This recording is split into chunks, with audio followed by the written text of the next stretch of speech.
Ce soir, nous sommes honorés de vous compter nombreux sur la télévision panafricaine. Vous vous disponibilisez afin que nous puissions vous mettre au parfum de l'actualité. Au sommaire de cette édition, malgré un climat de tension persistant à l'est de la République démocratique du Congo, les discussions entre Kinshasa et Kigali autour de leur accord minier avec des entreprises américaines se poursuivent activement. Un reportage complet à suivre dans ce journal. Toujours à la une, le commandant de la garde républicaine, le général-major Ephraim Kabikiriza, a tenu une causerie morale suivie d'une parade militaire devant les unités combattantes de la garde républicaine. À cette occasion, il a appelé ses troupes à une vigilance accrue afin de déjouer toute tentative de manipulation. Et puis en Guinée, la cour d'appel de Conakry a confirmé ce mercredi la condamnation à 2 ans de prison ferme d'Ali Ba, président du parti d'opposition Modèle. Il était poursuivi pour offense et diffamation envers les chefs de l'État, Mamadi Doumbouya. Mesdames, Messieurs, voilà tout pour les titres.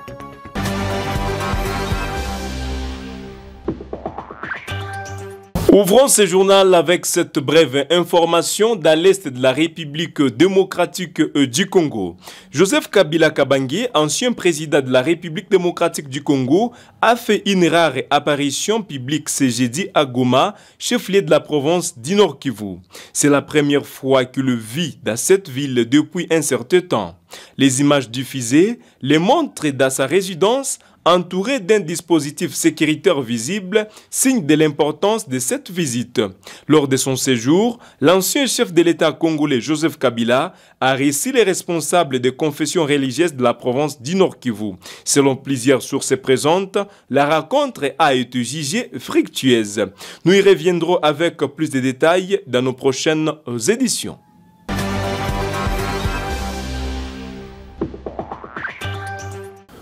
Malgré un climat de tension persistant à l'est de la République démocratique du Congo, les discussions entre Kigali et Kinshasa autour de leur accord minier avec les entreprises américaines se poursuivent activement sous l'égide du département d'État des États-Unis d'Amérique. Ce pourparlers vise à encadrer l'exploitation et la commercialisation des ressources stratégiques de la région. Pour plus de détails, nous vous proposons ces reportages. Malgré un climat sécuritaire très tendu à l'est de la République démocratique du Congo, Kinshasa et Kigali poursuivent leurs discussions autour d'accords miniers avec des entreprises américaines sous l'égide du département d'État des États-Unis. Côté rwandais, un protocole d'accord a déjà été signé. Du côté congolais, les négociations se poursuivent. Kinshasa mise non seulement sur les canaux diplomatiques, mais aussi sur ses relais à Washington, comme les cabinets Von Batten Montag York, spécialisés dans le lobbying et les conseils stratégiques. Ces cabinets ont pour mission d'influencer les décisions économiques et politiques américaines en faveur de la République démocratique du Congo. L'objectif est de finaliser un accord commercial de grande envergure, potentiellement valable pour plusieurs décennies. Cet accord couvrirait l'exploration d'une large portion du sous-sol congolais, bien au-delà de celles régions du Katanga ou du Kivu. Kinshasa insiste également sur un point crucial, la transformation locale des ressources. Une exigence encore loin d'être acquise, du moins à court terme. Dans les prochaines semaines, plusieurs présentations sont prévues aux États-Unis. La première ministre congolaise est attendue sur place pour convaincre les investisseurs américains de miser sur les potentiels miniers congolais. Dans l'est du pays, l'intérêt des entreprises est réel. Mais la situation sécuritaire freine les ambitions. Beaucoup préfèrent attendre, la région reste instable. La présence de l'ancien président Joseph Kabila à Goma ravive les tensions avec le pouvoir central, tandis que de nouveaux combats ont éclaté. Dans les territoires de Walikale, les Wazalendo, alliés des forces armées de la République démocratique du Congo, affronte l'AFC M23, notamment dans les groupements de Kisimba. Des affrontements sont également signalés dans plusieurs localités de la chefferie de Bwito, en territoire de Rutshuru. Dans l'espace Katanga, l'intérêt américain reste fort, malgré une présence chinoise très marquée.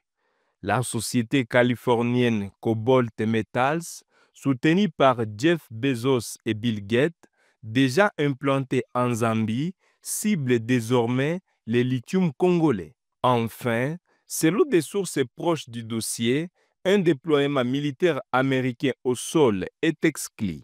En revanche, des sociétés privées de sécurité pourraient être sollicitées pour accompagner certains projets sensibles.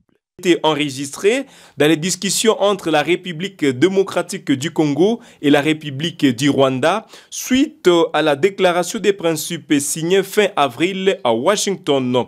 Les deux pays ont transmis leurs propositions respectives. Une synthèse est en cours sous la médiation de l'administration Trump en vue d'un futur accord de paix. Lors d'un point de presse tenu mardi 27 mai 2025, le porte-parole du gouvernement, Patrick Muyaya, a confirmé des avancées significatives entre la République démocratique du Congo et le Rwanda. Les deux pays progressent vers un accord de paix à la suite de la signature fin avril à Washington d'une déclaration de principes censée mettre un terme au conflit qui les oppose. Selon Patrick Muyaya, Kinshasa et Kigali ont déjà transmis leurs contributions respectives. Une synthèse est actuellement en cours au niveau de l'administration Trump sous l'égide du département d'État américain. La partie congolaise a déjà versé ses éléments, la partie rwandaise également. Un travail de consolidation est en cours à Washington. Une fois finalisé, nos ministres des Affaires étrangères seront conviés pour finaliser les derniers détails de l'accord qui sera ensuite signé par les chefs d'État, a-t-il déclaré. Le porte-parole a rappelé que cette déclaration repose sur 6 engagements majeurs négociés sous la médiation du secrétaire d'État américain avec le soutien du Qatar et de la MONUSCO.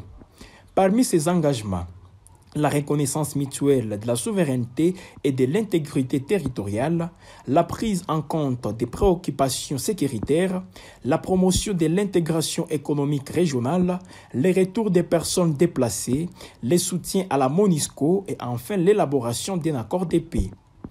La signature de cette déclaration est intervenue le 25 avril dernier à Washington entre la ministre congolaise des Affaires étrangères, Thérèse Kaikwamba-Wagner, et son homologue rwandais, Olivier Nduhungirehe. Le processus s'inscrit dans le cadre des initiatives de Nairobi et de Luanda, désormais fusionnées sous la coordination de la Communauté d'Afrique de l'Est, de la SADC et avec l'approbation de l'Union africaine.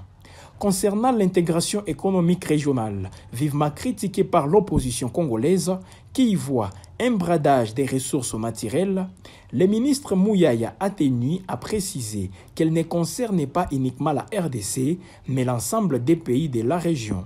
Enfin, une fois l'accord de paix formalisé, les États-Unis devront définir ensemble les mécanismes de sécurité pour éviter tout retour aux tensions qui ont récemment plongé la région dans une nouvelle crise. Le prix Nobel de la paix Denis Mukwege accuse Joseph Kabila d'être de connivence avec le Rwanda.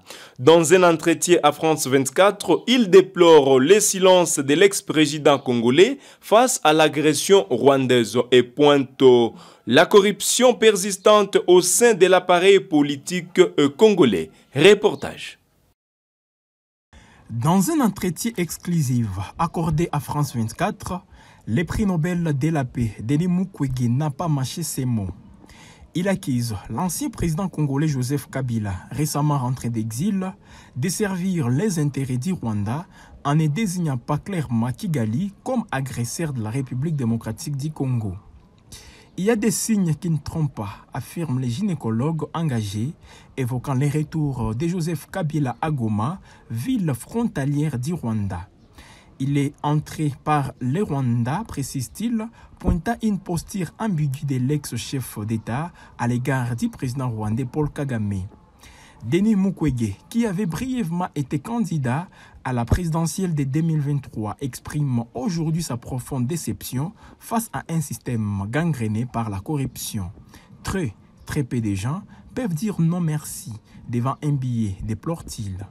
Fondateur de l'hôpital Panzi à Bukavu en 1999, Denis Mukwege a consacré sa vie à soigner des dizaines de milliers de femmes et d'enfants victimes de violences sexuelles dans l'est du pays. Dans la région du Nord Kivu, en proie à la violence du groupe rebelle M23, la situation reste critique. Le mouvement s'est emparé de Goma le 26 janvier dernier, accentuant l'instabilité. Pour Mukwege, la stratégie sécuritaire de Kinshasa est un échec puissant, aggravé par l'externalisation de la défense nationale. Qu'attend-on pour isoler un pays agresseur, interroge-t-il, faisant référence au Rwanda, déjà sommé par les conseils de sécurité de l'ONU en février dernier de retirer ses troupes du sol congolais. Alors que plusieurs initiatives de paix se multiplient, du Qatar aux États-Unis, le docteur Mukwege plaide pour une coordination internationale plus cohérente. Il faut une conférence internationale pour une paix durable dans la région, insiste-t-il. À l'est de la RDC, le spectre d'un conflit ouvert avec le Rwanda n'a jamais semblé aussi proche. Les commandants de la garde républicaine, le général-major Kabi Keriza Ephraim a tenu une causerie morale suivie d'une parade militaire devant les unités combattantes de la garde républicaine. À cette occasion, il a appelé ses troupes à une vigilance accrue en fait de déjouer toute tentative de manipulation, réaffirmant les caractères apolitiques et patriotiques de la garde républicaine. Des détails, c'est dans ce reportage que nous vous proposons. À Kinshasa, ce mercredi 28 mai 2025, le commandant de la garde républicaine, le général-major Ephraim Kabi Keriza, a présidé une importante causerie morale suivie d'une parade militaire en présence de différentes unités combattantes de cette élite des forces armées de la RDC. Selon une dépêche de la présidence de la République, le haut gradé a lancé un appel fort à ses hommes. Faire preuve de vigilance et résister à toute tentative de manipulation. Nous sommes apolitiques. Celui qui aime la patrie ne complote pas pour sa balkanisation. Il ne se laisse pas acheter par des politiciens verrés en quête de pouvoir, a-t-il martelé devant ses troupes. Dans le même élan, le général-major Kabi Keriza a rappelé avec fermeté la devise de FARDC, ne jamais trahir le Congo. Une phrase lourde de sens qu'il a renforcée par ces mots, je cite, « Le salaire de la trahison, c'est la mort. La patrie ne pardonne jamais les traîtres. » Un message sans équivoque à l'adresse de ceux qui seraient tentés de tourner le dos à la nation. En Ituri, dans les territoires de Mambasa, l'administration militaire des FARDC a entamé une opération de désenclavement du village Yedi. Cette initiative vise à améliorer l'accès à cette localité longtemps isolée en facilitant le déplacement de population dans cette zone stratégique. Une avancée significative pour le développement local et le retour progressif de la stabilité dans cette partie de la République démocratique du Congo. De l'Ituri restaure l'autorité de l'État au village Yedi, aujourd'hui vivable et facilement accessible après 42 ans d'enclavement suite à l'inexistence de voies routières. Très intentionné au cri de détresse des populations, le lieutenant-général Luboya Kashamadjoni a confié des travaux de réhabilitation à l'entreprise Sous les Palmiers. Ces femmes rencontrées chemin faisant ont salué la qualité du travail abattu sur l'axe Gala-Yedi. Avant, il n'y avait pas de route ici. C'était difficile, on marchait à pied pendant longtemps. Mais aujourd'hui, les choses ont changé. À Yedi, il n'y a plus de guerre, il y a la paix. Le véhicule passe maintenant, il facilite la vie. Le prix des transports a baissé et cela nous rend la vie vraiment heureuse. Ici, la vie est devenue facile. Nous ne souffrons plus comme avant. Nous vivons dans la paix. Nous remercions tous ceux qui ont contribué à la réalisation de ces travaux. Et un grand merci aussi au gouverneur pour ses efforts pour maintenir la paix.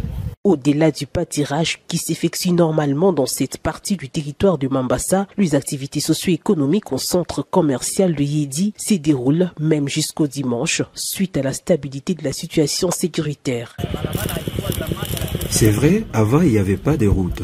Mais aujourd'hui, grâce à cette route, le transport est devenu plus simple. Les produits arrivent facilement et les prix ont baissé. Merci beaucoup à tous et un remerciement particulier au boss Atandeli. Disons-le, la réhabilitation des différentes routes d'intérêt provincial et national en Ituri sous les financements de l'administration militaire permet d'assurer la cohésion sociale entre différentes communautés à travers les échanges commerciaux qui se font jour et nuit. L'autre paire de manches, c'est la réduction du délai d'intervention de forces de l'ordre en cette période de l'état de siège. Et pour finir, rendons-nous en Guinée. La Cour d'appel de Conakry a confirmé ce mercredi la condamnation à 2 ans de prison ferme d'Aliouba, président du parti d'opposition Modèle. Il était poursuivi pour offense et diffamation envers le chef de l'État Mamadi Doumbouya. Reportage. En Guinée, la Cour d'appel de Conakry a confirmé ce mardi la condamnation à 2 ans de prison ferme d'Aliouba, président du parti d'opposition Modèle, poursuivi pour offense et diffamation à l'encontre du chef de l'État, Mamadi Doumbouya. Une audience tendue, marquée par un important dispositif sécuritaire. Militants, sympathisants et journalistes n'ont pas pu accéder à la salle d'audience, tenue à distance par un cordon de gendarmes. C'est l'un des avocats de l'opposant, Maître Galissa Adi Diallo, qui a annoncé la décision à la presse et aux partisans réunis à l'extérieur. Le juge se contentait de confirmer intégralement le jugement rendu en première instance par le tribunal Kouloum, a-t-il déclaré. Aliouba avait été condamné en première instance pour avoir critiqué le silence des autorités religieuses face aux disparitions de militants de la société civile, Fonike Mengu, Biloba, ainsi que du journaliste Habib Marwan Kamara. Il est aussi poursuivi pour ses prises de position sur le manque de transparence entourant la gestion du projet minier Simandou, l'un des plus stratégiques du pays. Le verdict a provoqué la colère et l'indignation des militants du Modèle. Peu après l'annonce, Aliouba a été embarqué dans un fourgon de la gendarmerie, point levé, un geste devenu son symbole de résistance depuis le début du procès. Il a été conduit à la maison centrale de Conakry, où il purgera désormais sa peine. Nous allons épuiser toutes les voies de recours. Après la course de justice de la CEDEAO, nous comptons saisir la Cour suprême guinéenne, affirme-t-il. Avec les principales figures de l'opposition en exil, Cellou Dalein Diallo, Sidia Touré, Alpha Condé et Aliouba désormais incarcérés, le militant du Modèle estime qu'aucune élection crédible ne peut se tenir dans ces conditions.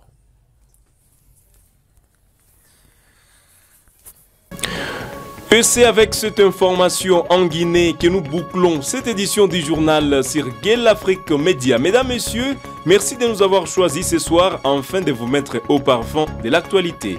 Nous vous appelons à vous abonner tout en vous souhaitant une bonne soirée chez vous.